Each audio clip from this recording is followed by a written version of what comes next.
What's going on, everyone? Welcome to QVO Games. My name is Juan. Thank you for being here. I appreciate it so much. This video is going to be with the Gamescom retail week of February 5th. We have a great lineup of games. We're in the first week of February now officially. First full week. We don't have that bleed over from like the end of January to February. And we are now in the second month of the year, which is going by pretty fast already. I'm wondering and curious to see what big game is going to take us by storm this year, right? Is it going to be like another Ark Nova game, right? Last year was Ark Nova and Endless Winter. So like Endless Winter was on everyone's top 10 list. Ark Nova was really popular. Everyone wanted to play the game. And now I want to see what game is that going to be this year. The next game that everyone's talking about, everyone wants to play. I hope we can probably capture that in these videos and like see that game grow and like just get so big after we talked about it. That'll be extremely awesome. However, let's get this video going. Please keep in mind, I am covering the Gamescom retail in the US. Therefore, you may already seen this game in content or different pictures or people post it, or you may already own it if you went to a convention. Some games may have already been released in other regions of the world. Please also keep in mind, there is still a shipping crisis going on. Therefore, these games may be pushed back or delayed. If that does happen, I will make sure to update you of that new release date when we get that information out, and the video of the week, of course. Let's get these games showcased. First things first, coming out February 7th is going to be City of the Great Machine. City of the Great Machine. This game was on Kickstarter and now it's coming out to retail. The City of the Great Machine is a hidden movement one versus many style game. The game itself, I did not honestly even know this came to Kickstarter, but now it's coming to retail. And it looks pretty interesting. The theme itself gives me a really big like BioShock Infinite vibe, only because there's a big floating city. And the Great Machine is supposed to be an AI, right? An AI machine that's supposed to help and revolutionize how we do things, help make life easier. However, the AI has gone AWOL, right? It's no longer doing what it's supposed to be doing. Now it's like more demanding and like being more of a tyranny than it is helping the people.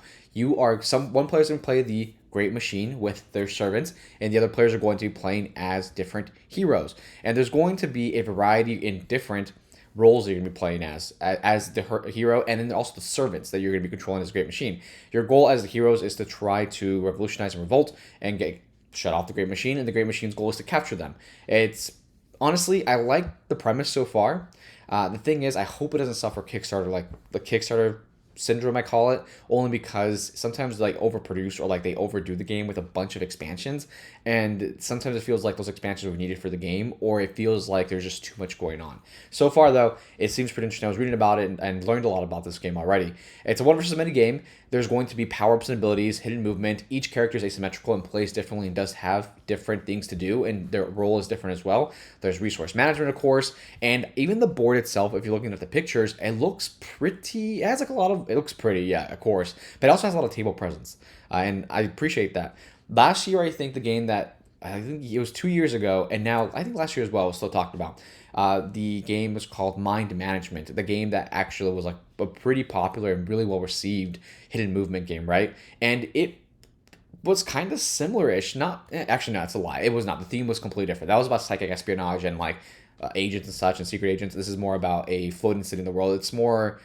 I think this is more, they're both fiction, but this is just a little more fictional, I think, in the future, right? Floating cities and such. The components themselves look great. These came straight out of Kickstarter, you can tell. This is definitely the Kickstarter pictures. But everything looks good. The game looks interesting. I'm really curious to see how it does and how it's going to present like the hidden movement thing. We have a lot of heavy hidden movement games coming out this year, right? I know Beast is coming out this year officially from Kickstarter. This one now is coming out. There's one more, and I can't remember the name of it. But I'm curious to see how this one does, and I really want to play this one and see what it is like. There's a solo and co-op mode. I forgot about that. So that's the thing, right? When they have so many modules, this also has a lot of modules. It's a modular board, which is interesting. So the game experience, there's variability when you play. The solo and co-op mode, I don't mind that with games, having different like modes to play. But I feel like when the design team or a designer or the publisher has so much like a solo mode, co-op mode, this mode, that mode, it just turns into a big cluster of useless things, right? Like they could have focused and made this game good on one mode before going solo co-op to try to appease the masses. That is just me talking, and there's just an opinion of mine. It doesn't really define if the game's going to be good or not. However, there's a lot of content in this game already because it was on Kickstarter, so a lot of people make videos. You can look it up and research it more before you buy it. It's going to be City of the Great Machine coming out February 7th. And coming up next, February 7th, is going to be an expansion for City of the Great Machine, the Escalation expansion. This expansion just adds like more heroes, more servants, a little modularity, and a little more, some more mechanics and things to worry about when you're playing the game. So it has a little more variability to the game. That's really it, honestly. It's also coming out February 7th along with the game. Also coming out in February 8th, it's coming out February 8th by Giga Games, is going to be, I have no clue, Qawle? Qawle, I'm going to say Qawle, or Qawle. Qawle. We're going to keep it that way. If it's wrong, let me know, and I'll definitely make sure to remember that for the future. So there's a big series of these games, like these white box games, a little bit tactical. They're like really tactical, simple games. In this game specifically, your theme essentially, which does have a theme, interesting enough, is going to be that you're walking down like a stream or a path, right? And there are pebbles or different colors. That's kind of the thing. You find these pebbles lying around. You're gonna have your own stones, and you're going to be using them like these meandering stones. So that's kind of what it is, right? Tactical game, your whole goal is to have 4 pebbles of their color just all lined up, right? And you're doing that by moving your pebbles over and under and up over the other pebbles and trying to line them up. And you're trying to have 4 in the same color. That's a pretty interesting puzzle. It's almost like taking checkers and just flipping it, right? Trying to change it to a whole new different way of playing. The thing about some of these games, though, is if it's 2 games too much like chess, where it now turns into a memory game, there's no randomness involved with the game, or like very like that component of randomness, right? In a deck building is the cards are going to come out. In a worker placement game, it depends on who takes what space and how limited those resources are, right? Or where you're going. In a game of chess, I mean, the game's always the same. And I think these games typically, if there's no level of randomness involved in them, they can be just a game of memorization, right? If I can pull off these 4, 5, 6 moves in a matter of, I can pull off these moves in 4, 5, 6 turns, then I can pretty much win the game every time. That's my only thing about games like this, but I still enjoy the fact these games exist, and they're kind of revolutionizing more tactical, simple games. So this is going to be Qawle, coming out February 8th. Coming up next, Rebuilding Seattle by WizKids, coming out February 8th as well. So, polyomino game, Rebuilding Seattle. This game reminds me a lot of Paris. I think it's called Paris.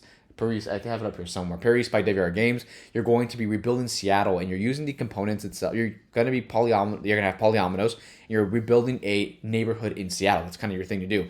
And depending on how you put your pieces down, different pieces like this one here, like landmarks and such, you're going to be able to combo up and get more points. You're going to be able to just get as many points as possible that way. The game, like I said, the game itself reminds me a lot of Paris, right? By QVO Games. It's going to be a polyomino game. You're going to be rebuilding Seattle. The price point of the game is $50, which seems like a lot, but I really hope it's really worth a lot. It's really worth what it is. And it's going to be just a straightforward game of trying to combo up and get as many points as possible, and trying to make sure you're positioning yourself in a way where everything kind of works together. And then you're going to have your landmarks. You're going to change up your strategy on how you pinpoint different things in your polyominoes, right? So the theme is pretty interesting. I've been to Seattle once for like a visit. I want to go back and like really go there.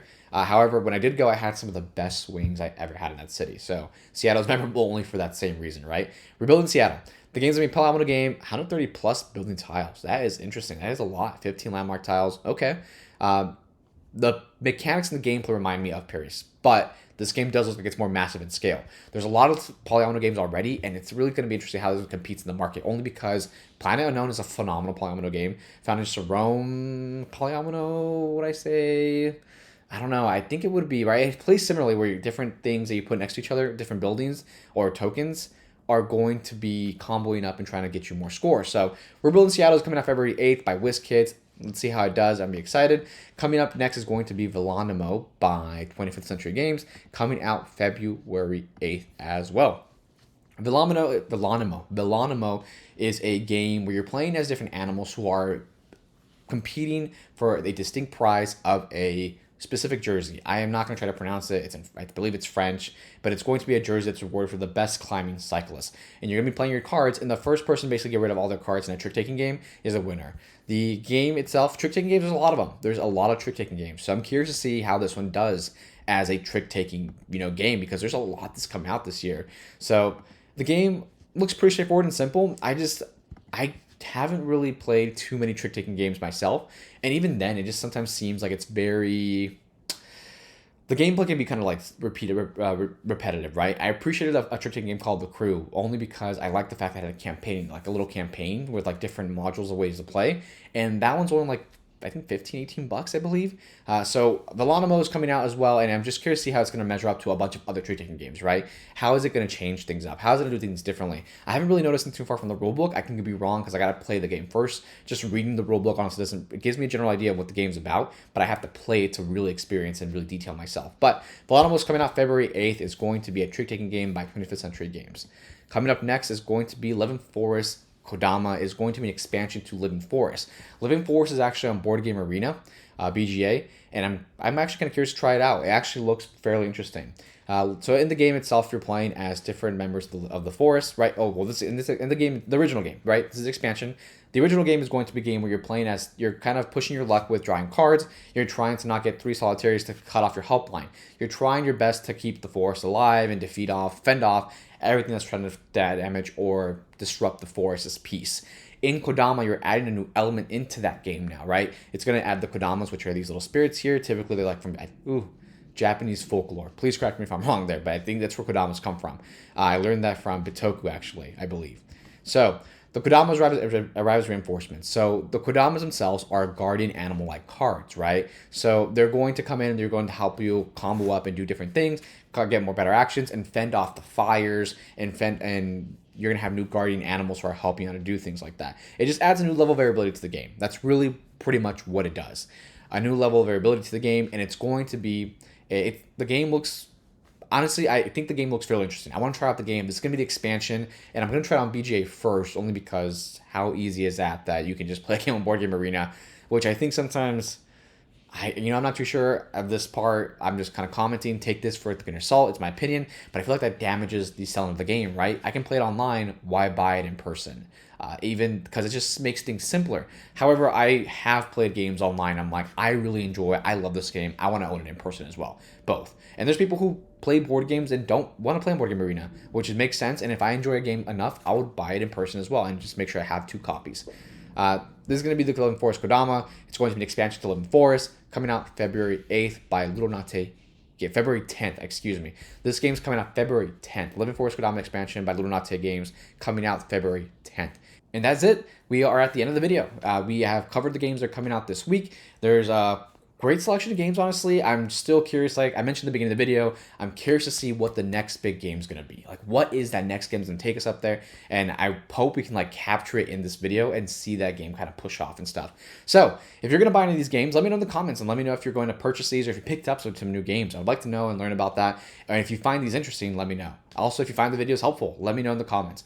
Comment, like, subscribe, the normal, right? That helps grow the channel, helps grow the video, get the word out, make sure everyone knows and aware of what games coming to retail. Therefore, they're buying the games, increasing making our industry a little more wider, our board community bigger.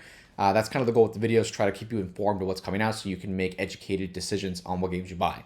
Thank you for watching the video. If you made it this far, I appreciate it so much. That's awesome that you decided to wait through the whole video and just watch this video itself. I appreciate that, and thank you, and I definitely recognize that. Have a great one.